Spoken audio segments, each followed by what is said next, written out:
Sir আপনাকে একটা question করব। হ্যাঁ, করো। আমরা সবাই চিড়িয়াখানায় গিয়েছি। ওখানে একটা খাঁচায় কিছু কুকুর ও কিছু গন্ডার ছিল। তাদের মাথার সংখ্যা 75টি এবং পায়ের আঙুলের সংখ্যা 1040টি। এখন প্রশ্ন হলো, কটা কুকুর ও কটা গন্ডার ছিল? হ্যাঁ, গুড কোশ্চেন। খুব বুদ্ধিমানের প্রশ্ন করলে। এত সুন্দর প্রশ্ন। তোরা চিড়িয়াখানা গিয়েছিলে তাহলে? কুকুরের পায়ের আঙুলের সংখ্যা কটা জানো? না। গন্ডারের? না। ওই জন্য পারোনি। হ্যাঁ, ঠিক আছে, আমি বুঝিয়ে দিচ্ছি বোর্ডে, বুঝে নাও। সাধারণ হিসেব অনুযায়ী 75টি, তুমি দুটো পশুর মাথা 75টি বললে, তো কুকুরের কুকুরের 4টি পা,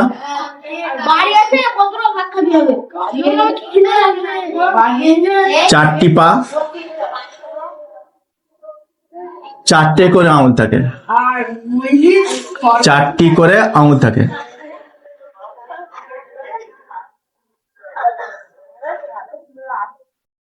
হলো? তাহলে কটা কটা আঙুল হবে? 16টি আঙুল। প্রথম বলেছো গন্ডার। গন্ডারও 4টি পা। এর আঙুল কটা করে জানো না তো? না। 3টি করে আঙুল থাকে।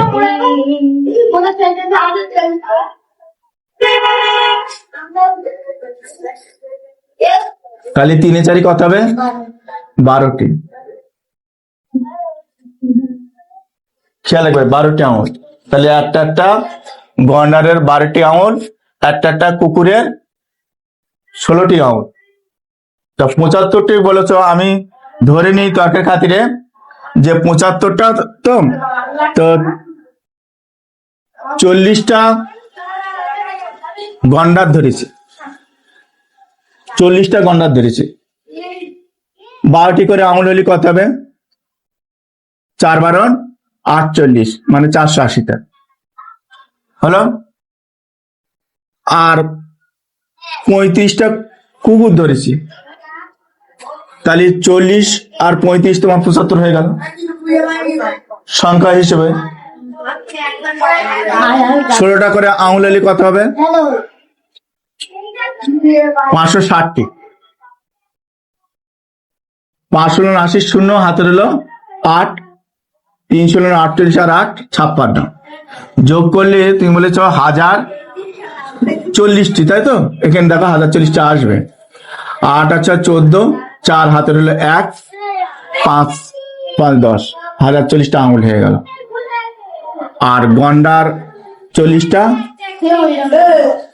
কুকুর 35টা। সাধারণভাবে বোঝাতে গেলে তোমাকে এইভাবে বুঝতে হবে। তোমার প্রশ্ন যে অনুপাতে করেছ, আমি যদি সমীকরণ নিয়মে যাই তাহলে আরো ভালো করে বুঝতে পারবে।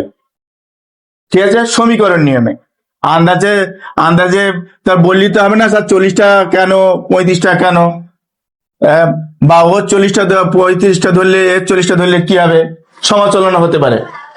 তো আমি সমীকরণ নিয়মে যাই। প্রথম সমীকরণ হিসেবে ধরো এক্সটি গন্ডার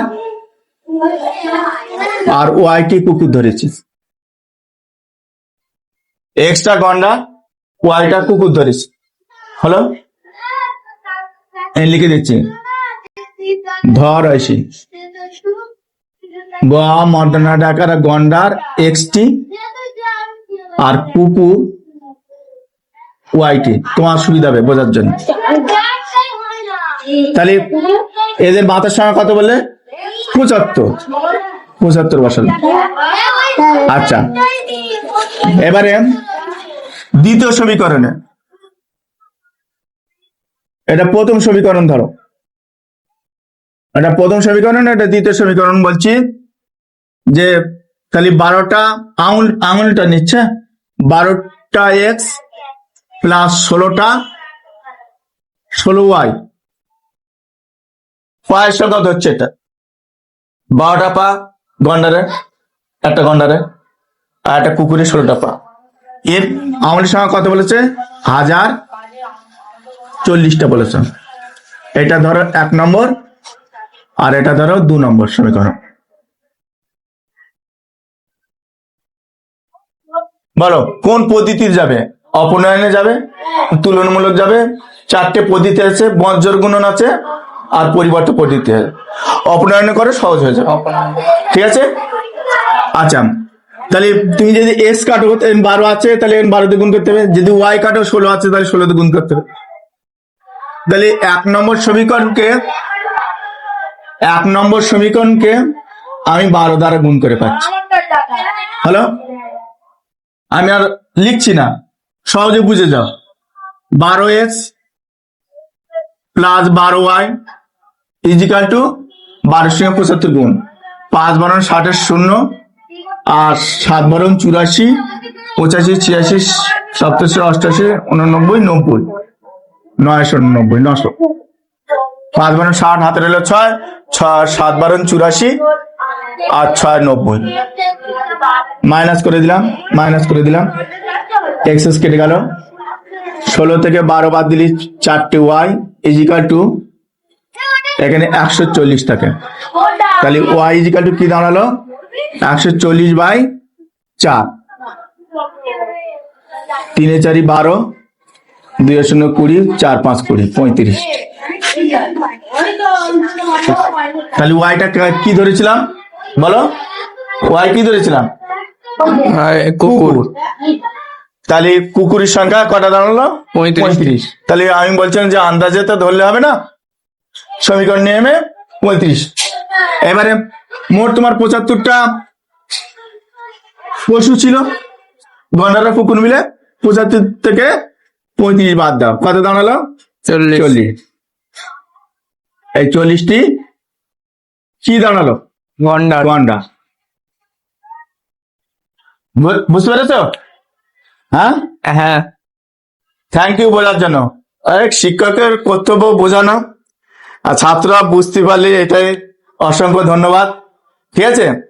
আর এত সুন্দর বুদ্ধিমানের প্রশ্ন করেছ, যা ভেবে এসছো, এটাই আমার কাছে অনেক বড় পাওনা। Thank you.